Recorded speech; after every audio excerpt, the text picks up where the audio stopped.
The Graziadio School of Business and Management at Pepperdine University proudly presents the Dean's Executive Leadership Series.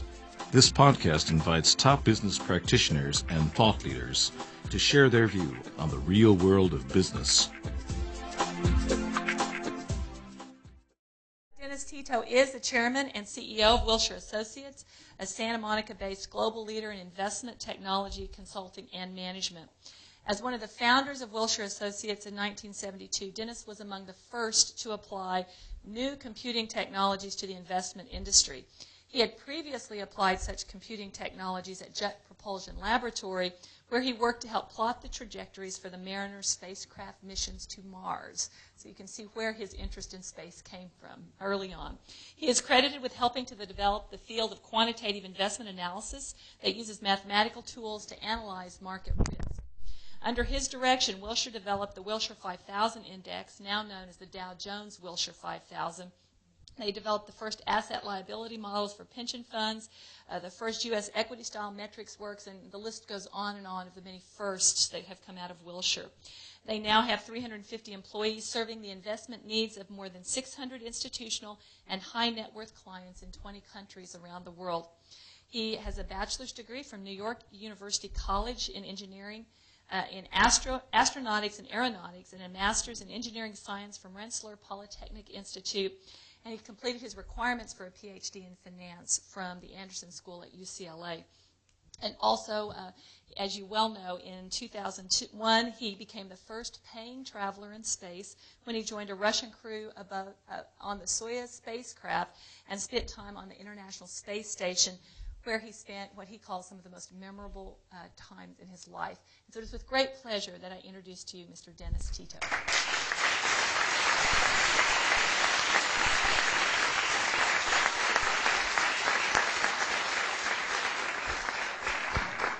Thank you, Dr. Livingstone, for such a great introduction.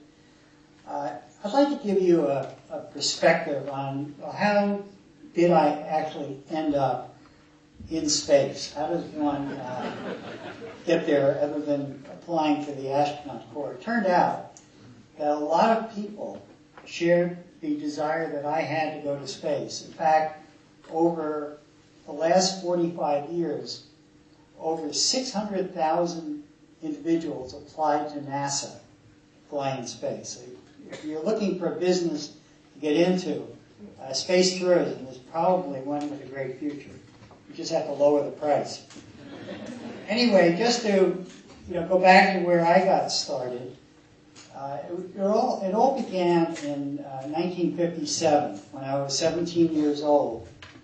And all of a sudden, there were headlines that the Soviet Union just launched a artificial satellite around the Earth called Sputnik. And that was a great shock to the world because at that time, the Soviet Union was our arch rival.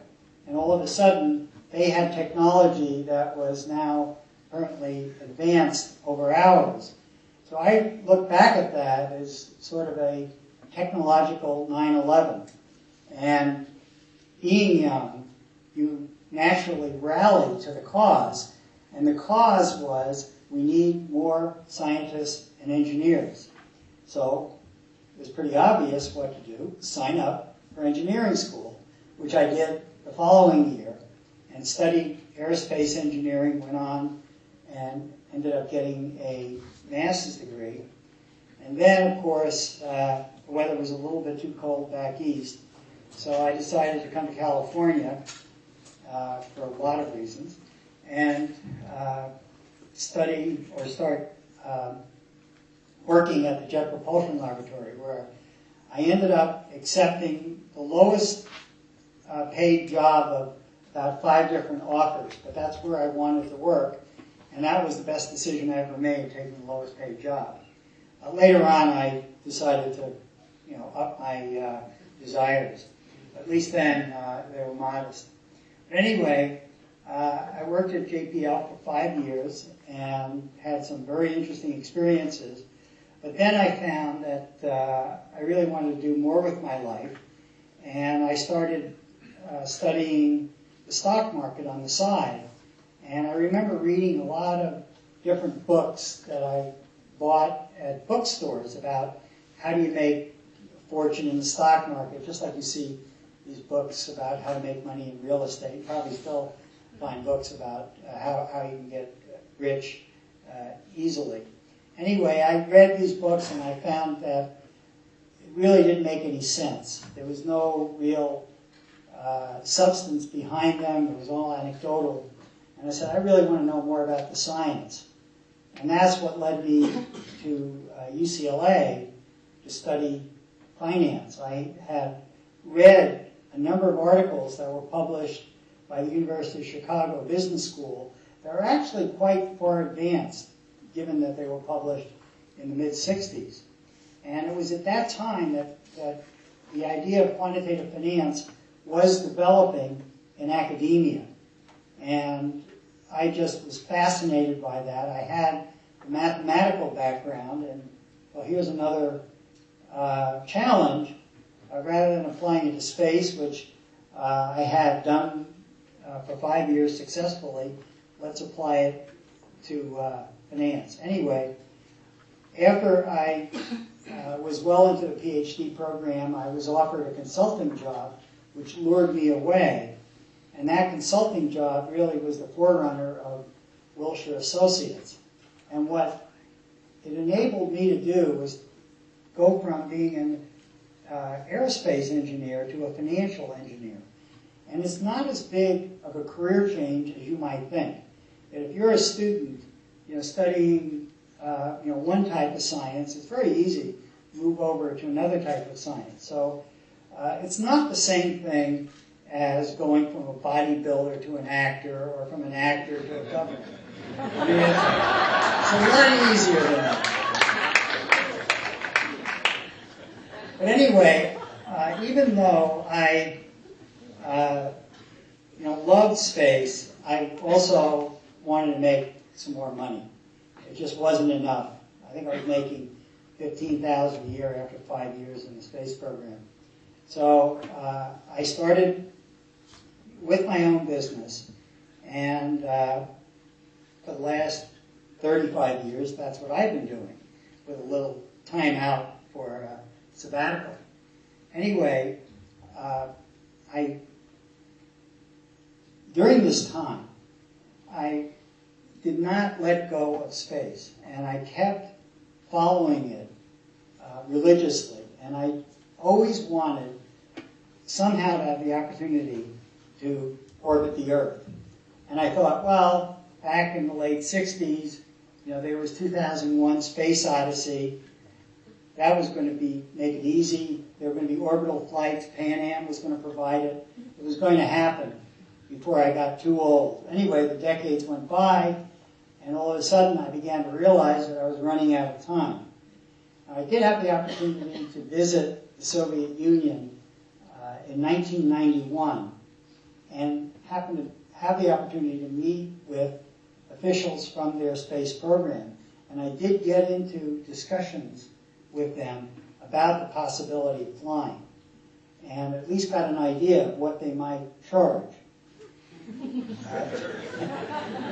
which was a lot of money, and even more money then in my mind.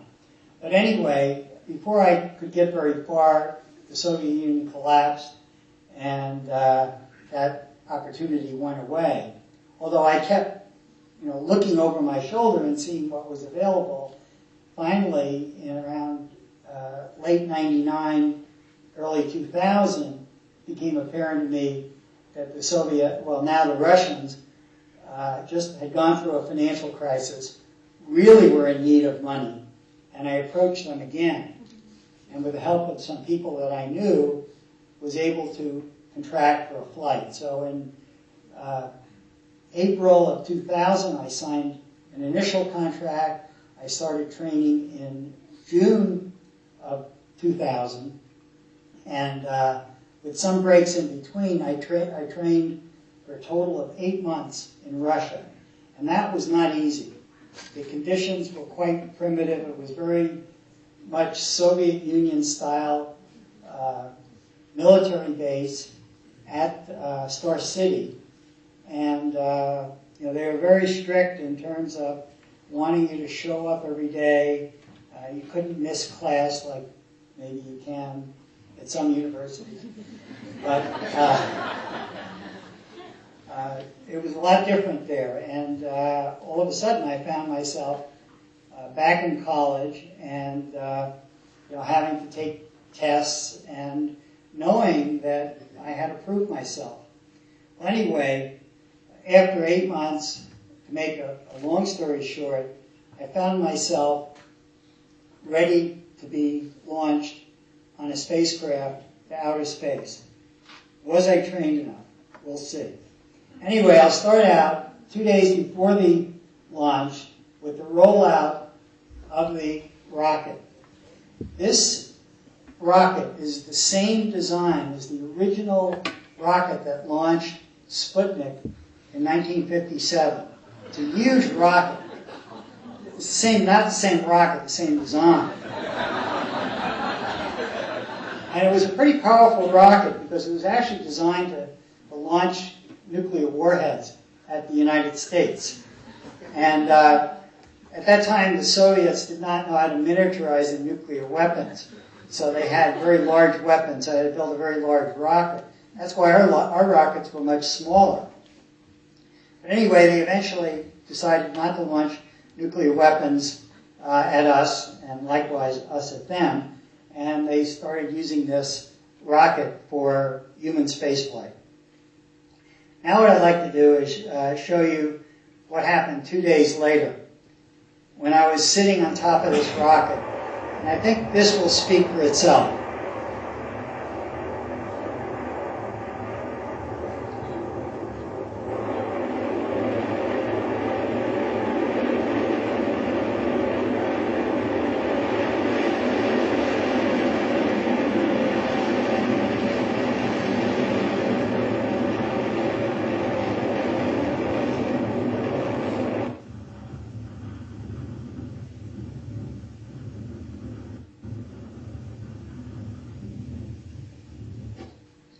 Nothing can explain the thrill of sitting on top of a rocket like that, and after 8 minutes and 50 seconds finding yourself in orbit around the Earth. And this slide will give you kind of a feeling for what I was seeing. I was videotaping my position in the capsule. That's my knee in the lower right. You can see the high technology capsule by the buttons, and you'll notice the most advanced technology in the spacecraft is the Post-it notes. But these were actually there rather than what you might find on the shuttle. But anyway, this was my seat, and this is what I saw when we first entered orbit. That's what the Earth looks like. It's just unbelievable to be sitting on top of a rocket on a launch pad, and then less than 9 minutes later, looking out your window and seeing the Earth like this. This is another shot that I took looking out the window, and here we're flying over Egypt toward Israel. And if you look in the upper right-hand corner of the screen as we get closer, you'll actually see difference in shading, which represents the border between Israel and the Sinai. Of course, Israel is much more cultivated, but you can actually see that line in the upper right-hand corner. We also see the Red Sea, which I'm zeroing in on now, and the Red Sea, of course, goes into the Gulf of Suez and the Suez Canal. And what this will illustrate, if nothing else, is you can see man-made objects from space, and you can see in the center of the screen the two forks of the Suez Canal. And of course, Mediterranean. It took 2 days of circling the Earth about 32 times, since we take about 90 minutes to go around. And we finally caught up with the International Space Station, but you couldn't see it outside the porthole. It was actually viewable on this old-fashioned video screen, analog screen.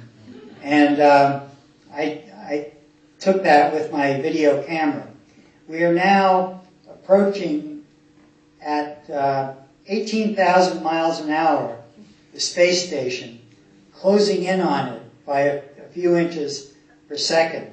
And you can see that we're just heading automatically. This is all done automatically, although the crew has an override opportunity to actually dock with the station. And you'll see in a minute a little movement that will indicate when we actually came into contact with the station, just at that moment. So we had docked at 18,000 miles an hour. It was a fantastic experience to be able to do that and to see where the technology has come.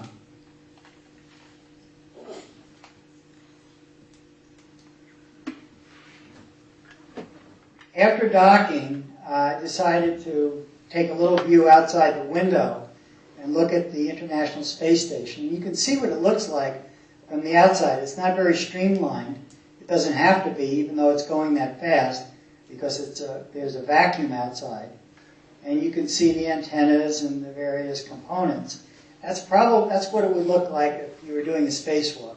Well, I didn't do a spacewalk. It would have been fun, but it was not part of the program. This is a video that I took inside the functional cargo block. On the lower right is the sleeping bag that I used.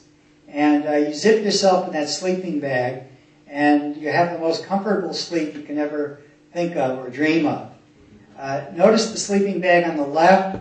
One of the crew members decided to put it vertical, and then on the upper right, another crew member decided to camp out in a different location. So this is a little bit different than having to put your sleeping bags in line in a tent, but that was our little camp out spot in this cargo module. I understand that today it's much more cluttered with junk and boxes than it was back 6 years ago when I flew. I'm now, with my video cam, moving into another compartment in the space station. And we move through these through these hatches that can be closed off in the case of an emergency. As we approach the service module, where most of the activity took place, you can see the other crew members are busy. They didn't even let me bother them. One of the complaints NASA had was that I would be disturbing everybody as a tourist on the station. You can see that they didn't even pay attention to me. But it didn't matter because I didn't care. I had plenty of fun while they were busy. In fact, that was one of the advantages that I had of being a tourist, that I didn't have any work to do. And I was probably the first person to ever fly in space that didn't have this choreographed activity. So I joke that probably one of the biggest claims I have to fame is that I had more fun in space than anyone, if there's a record for that. And speaking of fun, what I want to do is show you what it is like to be 60 years old and being a kid in a sandbox, or the equivalent of it. And you can just see one guy having a lot of fun. And none of this was disorienting. None of this made me sick. It didn't matter which way it was up, which way it was down. A little sickness the first day when I was on the Soyuz, but after the 7 days that I spent, 6-7 days on the station, not bothered at all. It's amazing the way you can adapt to space. I could have stayed out there easily for 3 months. In fact, if I ever go again, which I doubt I will, I want to have at least 3 months in space. There just wasn't enough time in 8 days at space. But you can see how you float and how much fun that is. I always like to look at that picture. Now, with the rest of my time, besides floating, was looking out the window. And this is typically what you would see, but every time you looked out the window, you'd see something different. By the way, in the upper right is the solar panel, not a UFO. Although some of the cosmonauts really thought they saw UFOs, not the ones on my flight. Anyway, you see different textures as you look at the Earth. I spent about 30 hours total listening to opera as I looked out at space. So I really did enjoy the whole experience. And I play these videos all the time at home.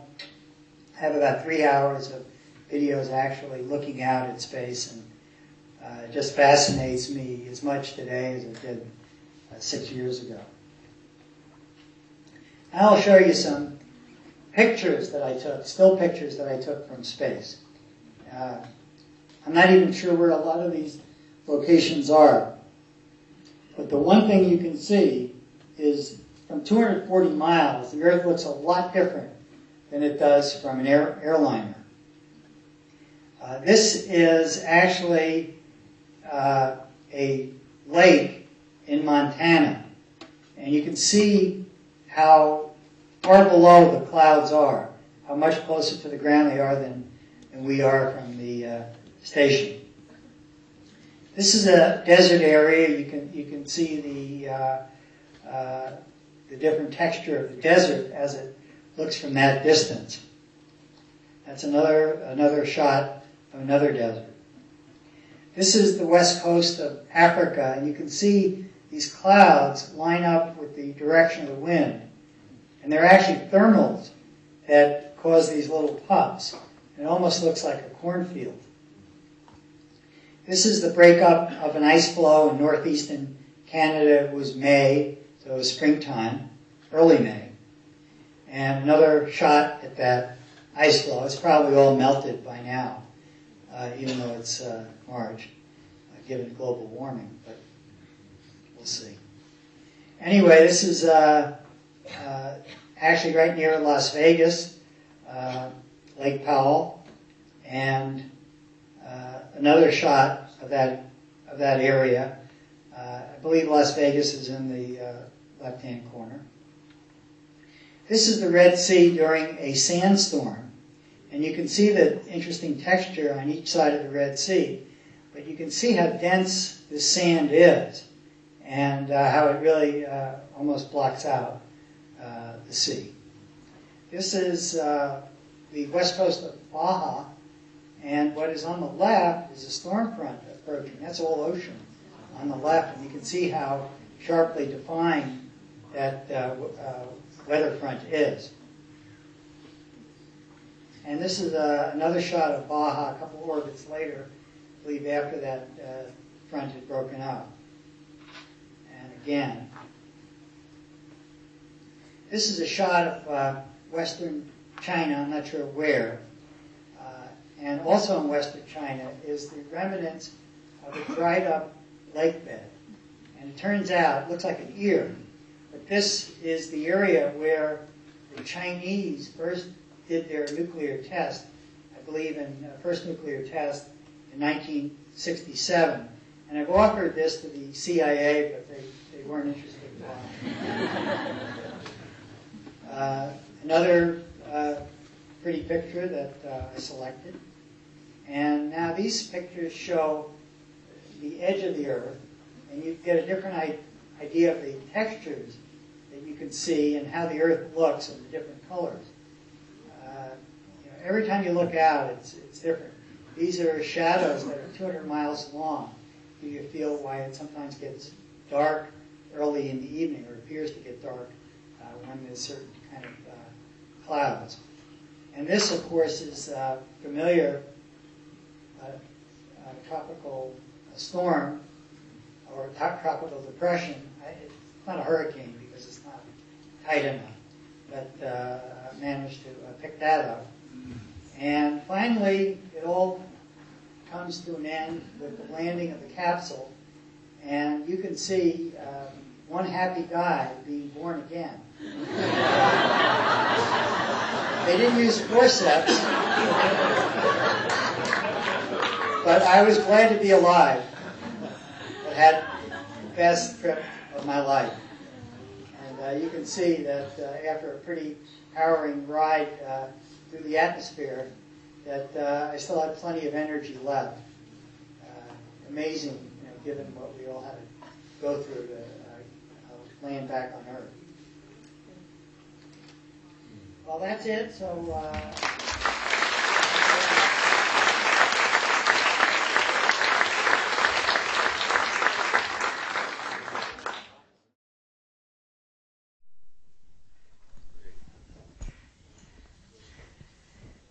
Well, that was fascinating, wasn't it?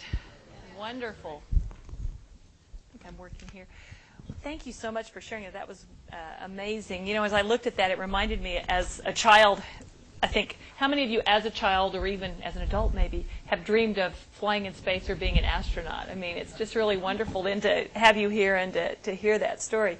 One of the things that made me think about listening to you share that was just that was a dream you'd had from when you were young and one that you didn't fulfill until much later in life. But do you have any advice that comes from that experience in terms of what we should think about in terms of the dreams that we have or the things that we really aspire to do that are appropriate to this group, but even to those of us that have children that we could go home and share with our families?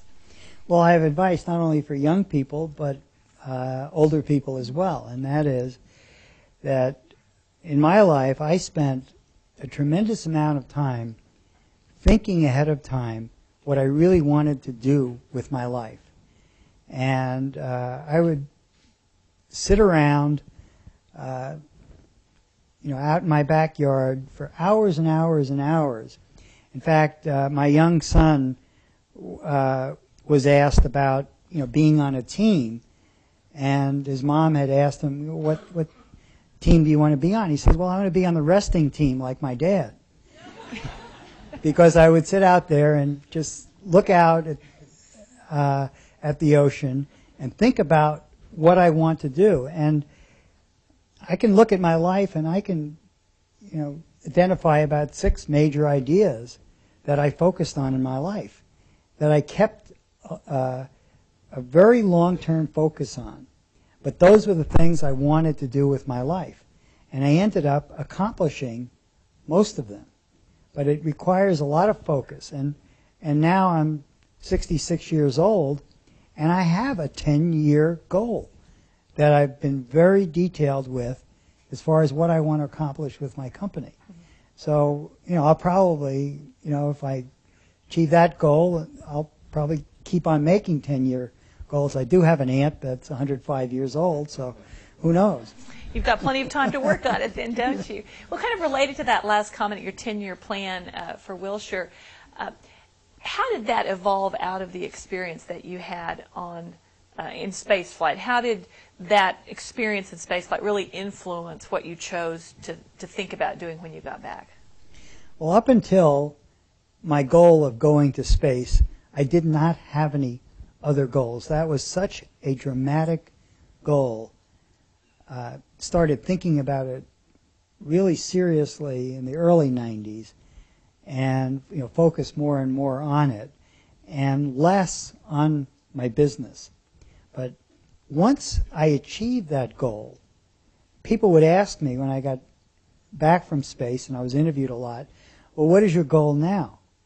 And the only thing I could answer was to find another goal.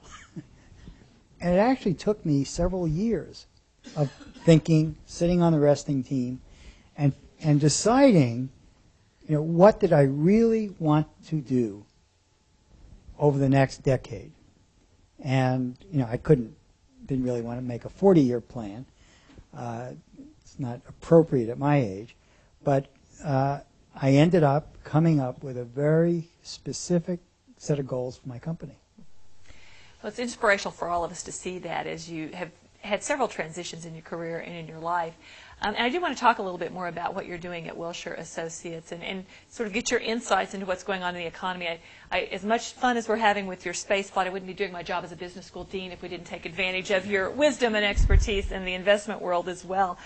Talk a little bit about what you see going on with the U.S. economy and how you're responding to that at Wilshire.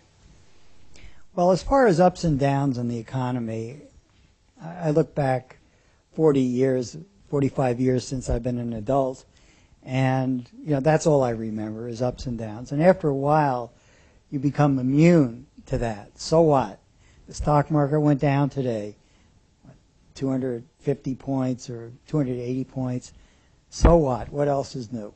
The stock market will always fluctuate. Don't let it distract you from your long-term goals. But I do see something that everyone sees, and I'll just repeat it, even though it's obvious. One is really a globalization, and the world is becoming global, and there's certain specialization that we in the United States tend to focus on, and then other developing countries, more labor-oriented activities, we're becoming more management and idea-oriented. So that's one idea. The other thing that I've been thinking a lot of and reading a lot of is really how creativity works and how one creates wealth through creativity. There are some people that are very, very smart and very well educated, and it's unlimited as to what they can contribute into today's society versus, say, when I started my business 35 years ago. When I started my business and I had to develop a business plan, I had to spend hours and hours and hours drawing diagrams, laying tape for bar charts, using an ink pen, my drafting skills, typing up and pasting captions, things you do on PowerPoint, with a few clicks. And this would take hours and hours. I remember working late at night just doing grunt work. Well, now with all these tools, if you're an architect, you can work out drawings 1,000 times faster than you could 30 years ago when you had people draw it for you. You had to manage those people. So what we have today with software and computers are helpers. And these helpers are very, very inexpensive to use. So we can lever our talent by several orders of magnitude over what we could have, the same person 35 years ago. And that's why you will see a greater disparity in wealth, because the value added by the people that get educated, that have particular skills, creative skills, is so much greater. And for people that don't have those skills or don't have education, you don't need education to work at a McDonald's, because all you have to do is press on the button with the picture of a Big Mac. You don't even have to remember how much it costs. It just automatically goes in there. So you're going to have a greater disparity of wealth between the creative people and the less creative people, which means there's going to have to be some social support system, and we're seeing that develop. And we shouldn't think of it negatively. That for those of us that are fortunate to have creative skills and make a lot of money, so what if we get taxed higher than we would have at some other period when we had to do all that hard work? Now we just use our creativity. So that's the general trend that I see. Good. Well, you talked a little bit, you mentioned emerging economies, and one of the things we've seen is a lot of growth in some of the emerging economies. How do you see that playing out in the long run, and what impact is that going to have on markets worldwide as we see growth in those emerging and developing nations? Well, I think we're just going to see an expansion of globalization. There are going to be fewer poor countries over time, and the same thing will apply. You will have, as you have now, people becoming educated in the United States, coming to America and going back to their countries of origin, and increasing the standard of living. So I think this globalization will spread, and there will be fewer poor people in the world, and it'll be a better world. Well, clearly one of the things businesses have spent a lot of time dealing with in the United States recently is Sarbanes-Oxley. And I would like to hear your perspective on that, particularly as it relates to any influences you think it is having on markets and market value for firms and their ability to compete successfully in this new international market. Well, my firm is a privately held firm, so Sarbanes-Oxley doesn't apply.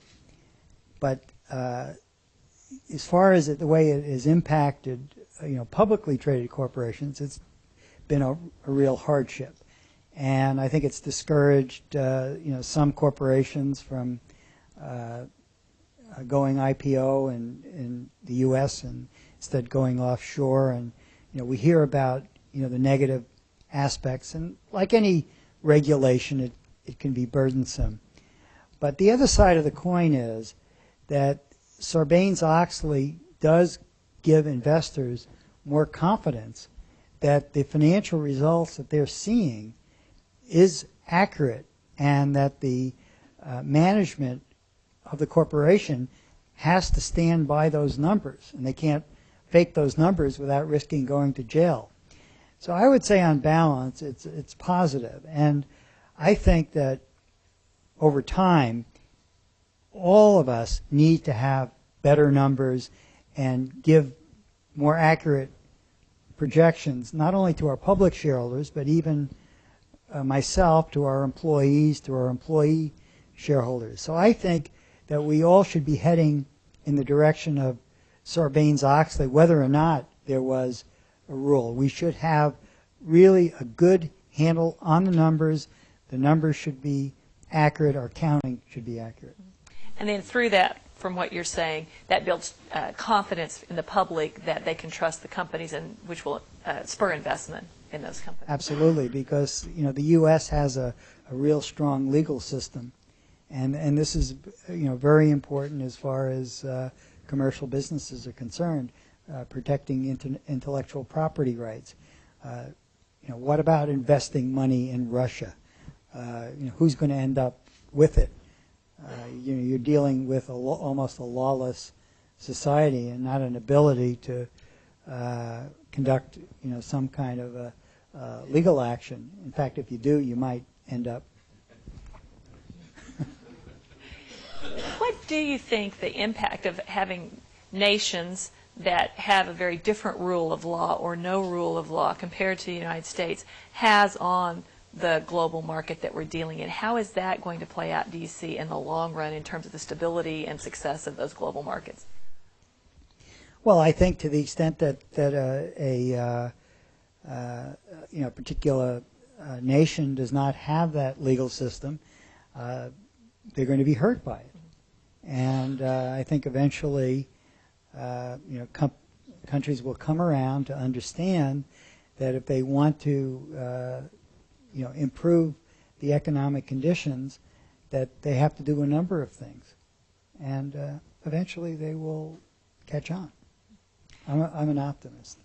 And I could tell that he and I visited earlier, and we did a podcast that will be on our website, and he is very optimistic about what's happening in the world and in the markets. And so that's good for all of us to hear, given the role that you're in.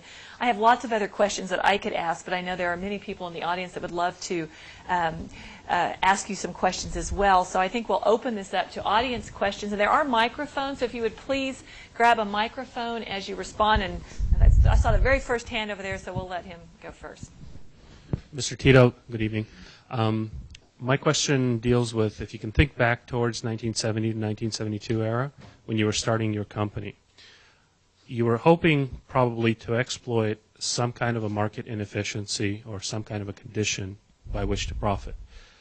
Did you kind of fumble about that? Did you have an exact idea of how you're going to do that? How did you come about to the formation of Wilshire, and how did you get that off of the ground? Thank you. Well, I had the opportunity to work for a Wall Street firm for about a year before I started my own firm.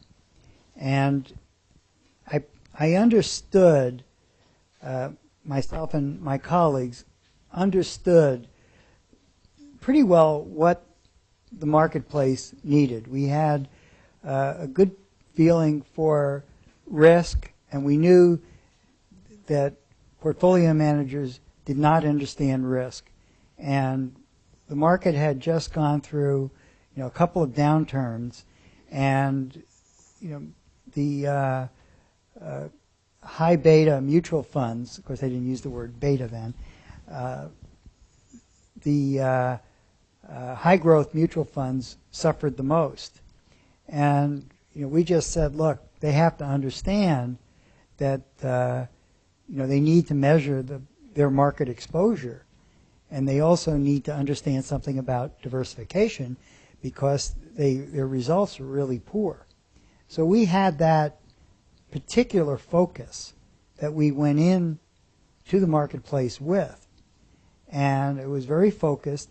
It's just like you have an idea, and it's that specific idea that you promote. And we started promoting that idea, and we gradually started having success. But it took a long time. I mean, there was a lot of work required to make that happen. Did I have the vision that I would have a company the size of Wilshire? No way. I mean, it was one day at a time, and just hoping that you could get through the knothole, which is the period where your cash account is at its minimum before your cash flow starts to turn things around. So it's a bootstrap operation. Over the last 15, 20 years, the U.S. markets, particularly institutional investors, have become fixated with quarterly results, and corporations have responded to that by managing their quarterly results short-term over long-term in the U.S. And I think proof of that is GM's fall versus Toyota's rise, where they're really much more long-term. Do you see that changing or evolving with the analysts and just what's going on in the market now? Well, I think there's some moves by the SEC to get away from the quarterly earnings focus, or whatever they call it. And I think as a manager, you constantly have to think out long term. And as long as you don't have to be totally accurate on the short term, you can focus on the long term, and I think that's how you create value. We're going to pass that down. Thank you. We met a few years ago maybe more than a few, when our children were both at Brentwood School, so good to see you again. I'm interested in your comment in response to a question from the dean about creativity. A lot of folks think that creativity can be taught. I'm one of those.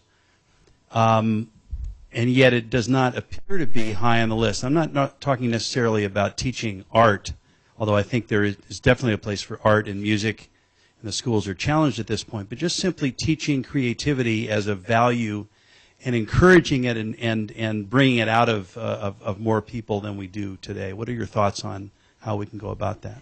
I agree with you, and I think what you just said at the end there, bring it out. We all have certain degrees of creativity, intelligence.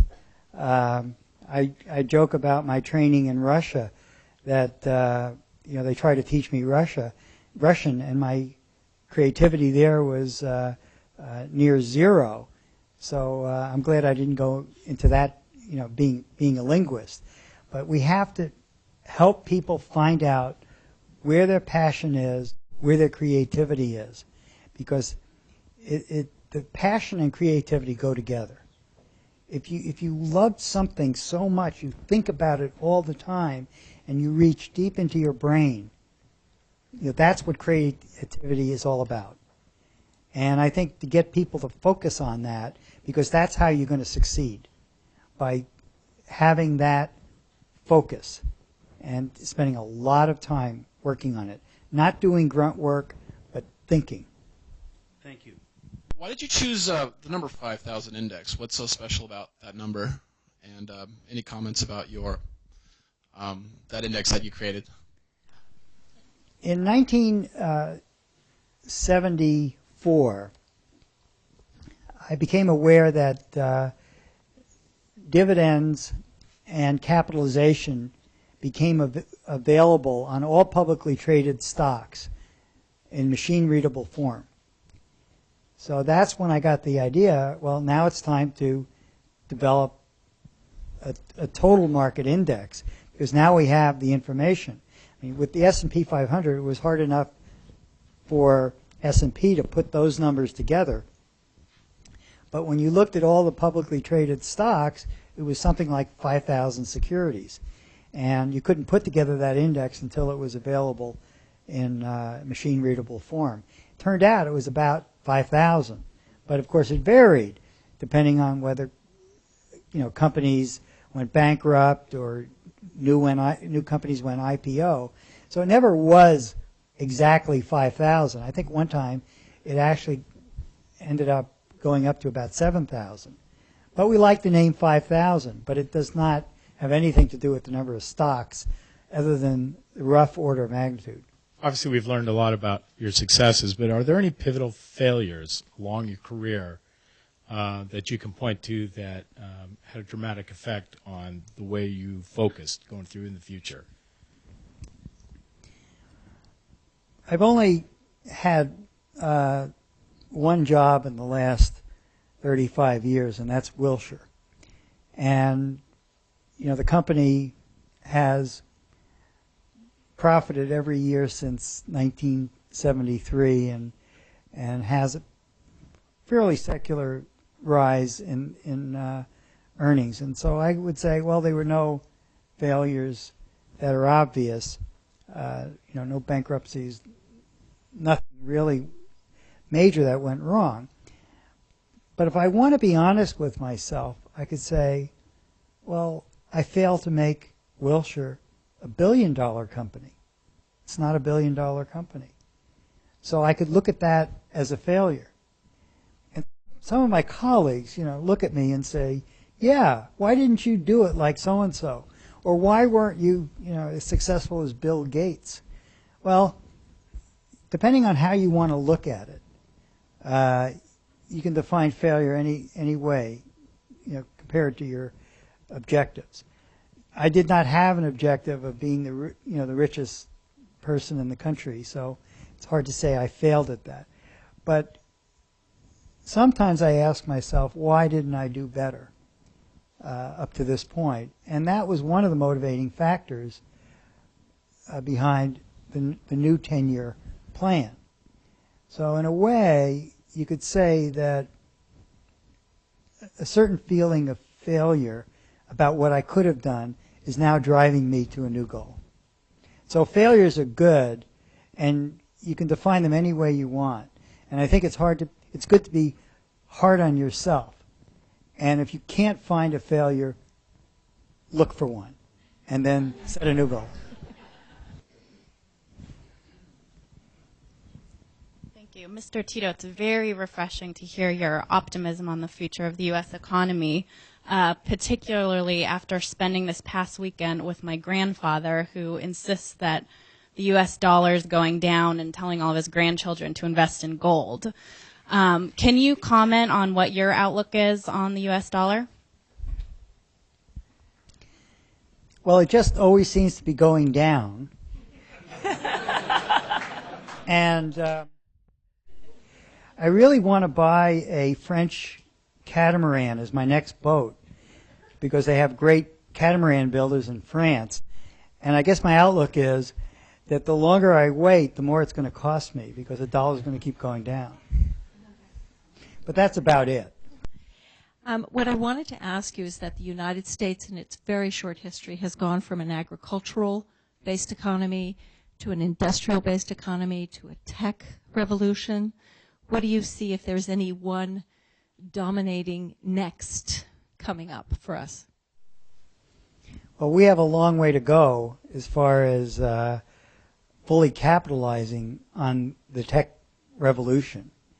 And, we're talking about 3 revolutions that, occurred over the last 3,000 years. The agricultural phase, the industrial phase, which lasted several hundred years, and now we're just at the beginning of the technological phase. So, the only thing I could think beyond that, which is going to be way beyond my lifetime, is once we expand, beyond Earth, start to colonize the planets, and that's going to open up all sorts of opportunities and doors. But that's not going to happen for, probably it could be 1,000 years before we start actually colonizing the planets.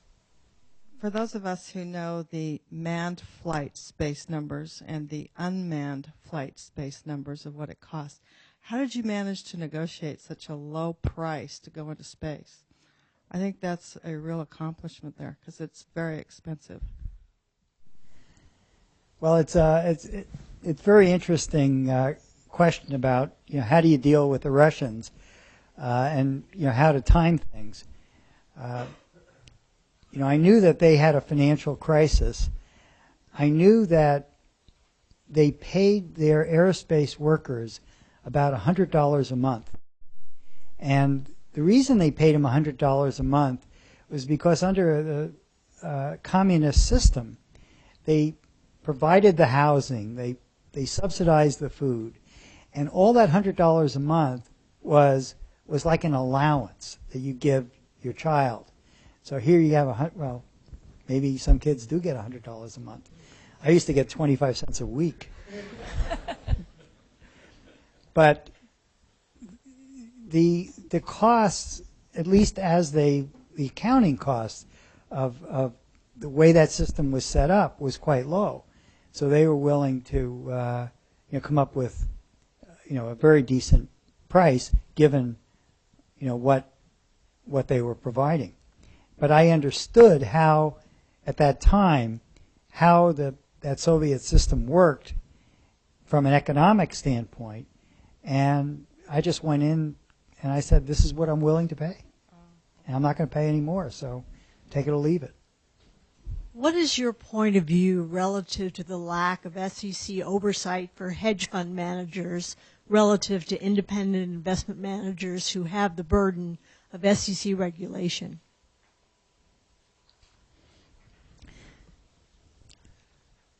See, I don't have much of an opinion. I am concerned that that the whole hedge fund idea could blow up and hurt a lot of people. And the only problem is there are so many hedge funds. What is it going to take to try to regulate?